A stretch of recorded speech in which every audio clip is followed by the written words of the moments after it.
Hey, look at YouTube. Welcome back to a new video with Rams Fan YT. Got the new Derby kit on for this season. I think it's quite a nice one to wear. But because Derby are playing Port Vale tonight. But we are looking more at the Premier League this video. Because I haven't done any videos in a while, and I certainly feel like Premier League is a bit of a comfort zone one to start off with, seeming everyone seems pretty much know about the Premier League. It'd be a good one to start with.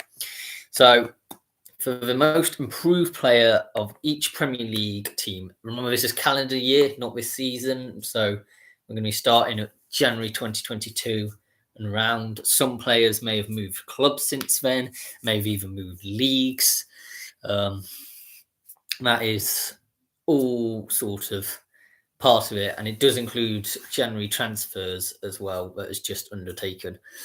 So say a player has just moved to your club, but I think they've improved. They could be under your club's name, yet haven't actually made many appearances yet. Well, certainly not in the last calendar year. Hope that makes sense. Doesn't sound it in my head, but it may do to yours. Starting off with AFC Bournemouth, we've gone with Marcus Tavernier.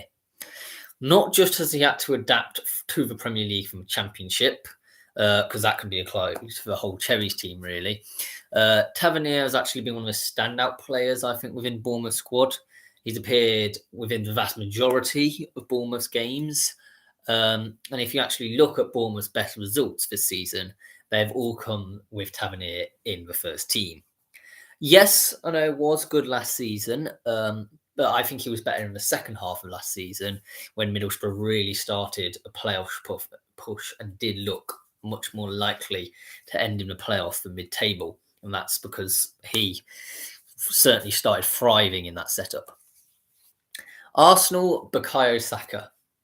You may say that I have only included him because last year's video, which I will link at the end of the video, I put Smith Rowe as the most improved player in Arsenal. And Saka has become a better player now. And so maybe I feel like I was unjustified with putting that. Well, I could somewhat agree with you there. Saka, I think, comes into the conversation now of actually being world class. I know that's often chucked around loosely, but I actually do believe. I think he's in my top 10 players in the world right now. I think he would make my starting 11 as well. And I think that demonstrates the leap he has made. As this time last year, or maybe a bit further ago, I did think his only attributes was really a bit of speed and a little bit of flicks and tricks here and there. Not much in terms of overall style of play, and I thought he was a bit overhyped. But he has actually gone and proven me wrong. He's become a very good crosser recently and was also Gunners' top scorer last season. Of course, a lot of them came in 2022. I also do think he has improved on the international stage. Not because I think he was bad beforehand, but that penalty miss I thought would have affected his consciousness and maybe started creeping in on his mind. But I actually think he is one of England's best players, just behind Jude Bellingham and maybe Phil Foden. Phil Foden, on his day, can be the best in the world. If not, he can be absolutely awful. So that's why I say maybe Phil Foden. Aston Villa, Jacob Ramsey. Very hard with Aston Villa. The whole team's not really improved. So I've gone with a bit of a hidden gem in a squad that has massively declined this year. Ramsey started to make his name significantly towards the end of 2021. But by the end of the 2021-22 season, he was the Villa's young player of the season. And he's now a mainstay, really, within Villa's first team and is highly tipped for better things. And he has already made huge steps within his own career, certainly. I would suggest a loan spell for probably going out on loan for the second half of the season at a Championship club. I think that would be slightly beneficial for his development. He does still look a bit young and fragile, and so maybe a bit of experience in the Championship would be beneficial. Brentford, Keane Lewis Potter. Yes, he was known about in 2021. I think compared to some of them who were really just bursting onto the scenes. But I think we do have to remind ourselves about how little before 2021 he was known. He in 2020 was in League One with Hull, and then he got promoted to the Championship with Hull, and he absolutely set the Championship on fire. That continued well into 2022. Hence why I won 3 Player of the Season awards during 2022. And he has actually seemed to be able to cope with the Premier League, despite having a massive promotion through the leagues in only a year and a half. That ability alone to cope at such a high level is a sign of improvement in itself, let alone the fact that he left Hull City as being a bit of a hero instead of someone who was just in it for the money. Brighton and Hove Albion, Alexis Mac Allister and Moises Caicedo. Is it allowed that a club can have more than one most improved player? Well, I'm making the rules, so I'm saying yes. Because I feel Mac Allister is a bit self-explanatory. Just look at his World Cup. He was absolutely pivotal to Argentina as they won the World Cup. Furthermore, he's a key member of Brighton's team who makes the whole team succeed, hence why the Seagulls are currently challenging for Europe. I mean, I certainly think Mac Allister is one of the best, if not the best, Brighton player right now. But that's come with improvement within himself to improve the rest of the squad. I think Caicedo is a bit harder to explain. I only ever heard of his name in 2022, and that was after the World Cup, due to his relatively good Ecuador performance. The team probably could be described as a bit mediocre of Ecuador, and they had a few shining gems, with Caicedo being one of them, really. Furthermore, this year he's gone from playing for a team no one has heard of in Belgium, like Beerschot or something like that, to becoming Brighton's first team player. That is a huge step up. Chelsea, Mykhailo Mudryk. Last year, this player wasn't even known about, apart from maybe a few Shakhtar Donetsk fans. And this year, he has made 12 appearances for the Ukrainian club, and is now so highly rated that he has ended up at Chelsea and was tipped to go to Arsenal. He was tipped to go to a few other Premier League top-end clubs and once across Europe. That must have been an improvement from being a bench warmer in Ukraine to going to Chelsea paying £70 million, which could rise up to £1 million for him. That, for me, implies that there's been improvement. Crystal Palace, Cheick Doucouré. There is irrefutable evidence that Doucouré has improved this year. At the start of the year, he was with a club called RC Lens, where he was unknown by anyone really in England. But he was pivotal to that team, where he made some stellar performances with them in 2022, which I actually highlighted in the best signings of the Premier League this summer, one of the last videos I did before my break. But I think he's improved further, taking to the Premier League like a duck to water. Hence why he's appeared in every single match this season. I mean, I don't think any Palace fans could disagree with me there. Everton, Anthony Gordon. Everton's hard. There's a lot of players who I think it's hard to find anyone who has actually improved. Well, no, not hard for the good reasons. Prior to 2021-2022, it was unknown who this player was, you see. But he came onto the scene that season, and ever since there have been Evertonians who claim he's been the greatest player they have right now. He's now fairly regular for the Liverpool outfit and has definitely become a better and more rounded player instead of a bit of a one-dimensional player, which I personally saw him as a bit more one-dimensional in 2021 anyhow. Fulham, Alexander Mitrovic. I do believe that Mitrovic just had his best year yet. At the start of the year, he was in the Championship and was in decent form, and in the previous year, but this year just gone, he has smashed the record books. Absolutely. He's become the highest scorer for goals in one season across the entirety of English football in all time. He also became a Championship Player of the Season and ended up with 43 goals. That is ridiculous in one season. And unlike most of the seasons where there's always like, oh, Mitrovic, he doesn't perform well in the Premier League. He's just a good player in the Championship. He's no good in the Prem. Well, he has actually continued his goal scoring prowess this season with 11 goals so far to his name. So if we look in 2022 and include his international appearances, he has scored a total of 39 goals in 1 year, which is quite frankly ridiculous. I know Haaland is currently breaking all sorts of records, but Alexander Mitrovic does absolutely deserve all the plaudits for becoming the most improved player in Fulham this year. Leeds United, Brendan Aronson.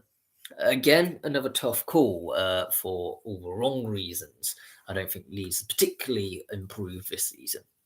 For me, this year, for me, he was the best player in the US national team for the World Cup, though. And that was because he outshone Pulisic so much that no one could begin the argument that the US team is no longer revolving just around Pulisic. I know that was such an argument for such a long time. It's like, well, yeah, people say the US team is good, but they've only really got this one player, you see. But now that sort of changed. I would also argue he's the best player at Leeds right now. He has stepped up to become a playmaking midfielder. He's got roughly 80% passing accuracy.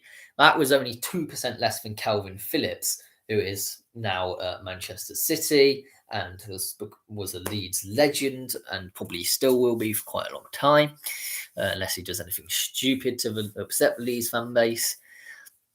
And so Brendan Aronson has improved and taken on a huge responsibility, which I think would boots, which is hard to fill by any player. So I think he's done well to step into that. And I think that increase in poor performance has coincided with him not missing a game this season. Leicester City, Kiernan Dewsbury Hall. During the first half of 2021, he was with Luton Town, and yeah, he performed well. I didn't know about him, but I think he has stepped up immensely in the Premier League, and since then has really gone from strength to strength. It was initially thought to not have even been able to make the first team. I mean, just look at the strength of Leicester's midfield. You've got people like Harvey Barnes and Yuri Tillemans and all these sorts of big part players, Ndidi, and all these players, which is like, oh, you can't get into you can't be a holding central midfielder and get into Leicester's team easily. But he has shown time and time again this season that he deserves to be in the starting 11. And yes, there have been injuries in Leicester's midfield this year. I will fully accept that, which has definitely helped him get into the first team. But he has appeared in all games this season in the Premier League, and over half of Leicester's Premier League games last season, he also featured in. So for me, definitely a contender to have stepped up into taking the midfield as his own. And it's his to lose now, really.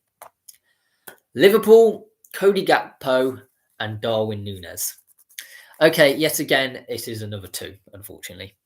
This is because Gakpo is new to Liverpool, so I think it would be unfair to only have named one, because a lot of Gakpo stuff I'm basing on his Dutch football performances. Gakpo has always been decent for PSV, don't get me wrong, but last year he had been gathering, it was only in the last year that he was really gathering attention from the big clubs around Europe. This is because his goal single-handedly managed to win PSV the KNVB Cup, which is like their FA Cup. And because he has gone to Liverpool, he must have improved to the extent that he's come onto both Liverpool and Man United's radars. Darwin Núñez is another example of improvement within a different league, this time over in Portugal. I mean, if you look at his career at Porto in this year alone, just gone, he managed to score 2 goals past Liverpool, was named in the Team of the Year and Player of the Year's awards, as well as being the top scorer, all of which of these come in the Primera Liga, of course.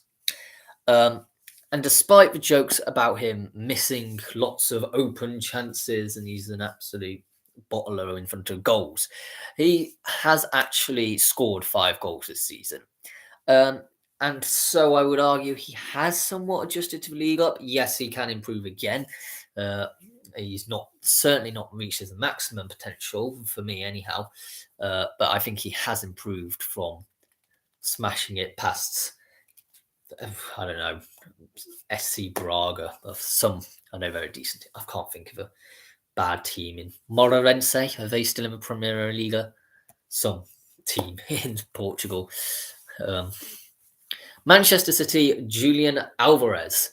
Very hard for me. And be honest, who had actually heard of this player before he joined Manchester City? He did score 6 goals for River Plate in an 8-1 win over Alianza Lima in the Copa Libertadores this year, which is mental in itself to score 6 goals in one game.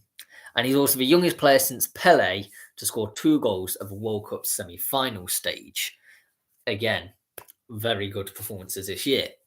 And I think he was also pretty instrumental in the World Cup victory in the final for Argentina. I think, therefore, he's made significant improvements from being just a standard player, which you see at River Plate, to a Man City player and an Argentine legend. I mean, if you're in a World Cup winning squad, you are remembered for the rest of your life. That is simply, to put it, a fact. Manchester United, well, you could argue the whole team since Ten Hag has come in. But for me, it's got to be Antony. He was instrumental in 2022 with Ajax in their successful challenge to retain the Eredivisie title. And he has been helpful to Manchester United's success last year as well. If you look what he's done, no one really knew who he was until 2020 when he came on the scene. I think he must have improved to such an extent over the last couple of years in order to actually have come to Ten Hag's Manchester United and actually made a bit of a difference. Newcastle United. Now, I was going to go with Kieran Trippier, but I did look at his performances in Atletico Madrid, and they were actually quite good. It was just a bit off the radar. So instead, I've gone with Bruno Guimaraes. At Newcastle, he has made a sterling difference in the club's fortunes. He has improved himself to the extent that his improvements rub off on his teammates. Like, look at where Newcastle are now. The Geordies are almost nailed on to finish in a European place if they continue where they are, and I fully back them to do it. He has also made 7 appearances for the Brazilian national team, whereby he had only made 3 prior to this year, showing that in this year his increases in performances on the pitch has led to him almost doubling the caps internationally. Nottingham Forest's Brennan Johnson. Already in April 2022, he was showing signs that he had made huge leaps. He scored 4 goals and 4 assists within 1 month during that time in 2022. Steve Cooper had obviously improved the whole team, but especially Johnson as an academy product who needed to learn a lot during 2022. In 2021-22, he was Forest's highest scorer with 19 goals and was also the EFL Young Player of the season. He improved further when he got into the Premier League, having made an appearance in every one of Nottingham Forest's games this season, proving to me that he has been well able to cope with the pressure of the Premier League. Southampton, Romeo Lavia. The only appearance he had actually made in a first-team game prior to 2022 was an EFL Cup appearance for Manchester City. Well, since then he's made 11 appearances in the Premier League for the Saints, and his passes are shown to have improved within those games, and so has a lot of his other attributes. I'm going to admit it, never heard of a player before he moved to Southampton, and I thought this is a bit of a gamble, isn't it? Normally they go down to teams in the Championship or League One and work their way up, and therefore I've normally heard of them by the time they actually reach the Premier League. Well, that's not the case for Romeo Lavia. So hats off to the fact that you've actually managed to improve and get into the Southampton setup pretty comfortably. He was also the first player born in 2004, same age as me, therefore, to score in the Premier League. Ridiculous. Tottenham Hotspur, Christian Romero. Another World Cup winner, yeah. And the reason for so many is that, personally, I was quite stunned. I know other people probably were like, oh yeah, Argentina were going to win it from the start. But I was quite impressed that Argentina won the World Cup. because that played France. There was also Brazil, who was a good challengers. England were good challengers. So all in all, there was some tough competition, and they certainly had a rocky start. And I think Argentina for quite a while have relied too much on Messi, and I'm not going to slate Messi. He's a very good player, and he did take the mantle of being relied on superbly well. But I think it was more of a team performance what I saw within that Argentina squad in the World Cup. And I think that means that the whole Argentina setup has probably improved. In 2021, I wasn't really fully convinced that Christian Romero had actually reached his full potential either. But I do think we are now beginning to see the player he can really be, with his excellent ball recovery and turning the team's fortunes around in a crisp, clean pass. I think certainly the whole defence of Tottenham has probably improved. I mean, they used to be a laughing stock, but Christian Romero, I think, is forefront of that. West Ham United, Nayef Aguerd. In 2021, Aguerd was named as the 11th best African player in Ligue 1, which really, that isn't anything to shout about, being 11th out of all African players in the French league. Well, by the year later, he had risen to third, which is quite decent. There are a lot of African players in for French league, of course. And this was based on merit alone and is just symbolic, really, of his improvement. Furthermore, in the summer of 2022, he was signed by West Ham and has slightly improved purely on the basis, really, of playing in a better league, to be honest. But his biggest leap forward was definitely in the French league. And unfortunately, I can't profess to know a lot about the French league. I don't watch it on a regular basis. Wolverhampton Wanderers, that's our final one, with Matheus Nunes. Already by February 2022, Pep Guardiola called him one of the best players in the world. So surely if he had improved during 2022, wouldn't he be certainly in the question of top 5, if not top 3 best players in the world? Well, he's definitely not in that conversation. I'm not even going to try and suggest that he is. But I think he has been the best player at Wolves this season. And yes, the Wolves have been woeful this season. I do think that he has improved and shone throughout the last year at both club and international level, though. Also, it's debatable about the calibre of opponent is better. So if you're shining at Wolverhampton Wanderers, it's better to be a standard player within a very good sporting setup, but yet again, Portuguese league isn't the highest standard, so you're not doing stellar performances against, well, the worst team in the Premier League at the moment is probably Southampton, which, if you look, is quite a decent squad compared to the bottom league team who's ever in the Portuguese one. Don't even ask me who that is, but like if you're performing well against that, they're not even comparable, are they? Well, thank you very much for watching. Please subscribe if you are new around here. That would be hugely appreciated. We are trying to get back. The next video will be in a completely new surroundings. If you want to see any of this around me, you will see my house, well, my flat in Newcastle. And I will be doing another history of your club. Can't for life remember what this one is about. Not good. But I will also on Tuesday do the best winter transfer that has occurred at your Premier League club, and then we're picking up from where we were there, really. But goodbye for now.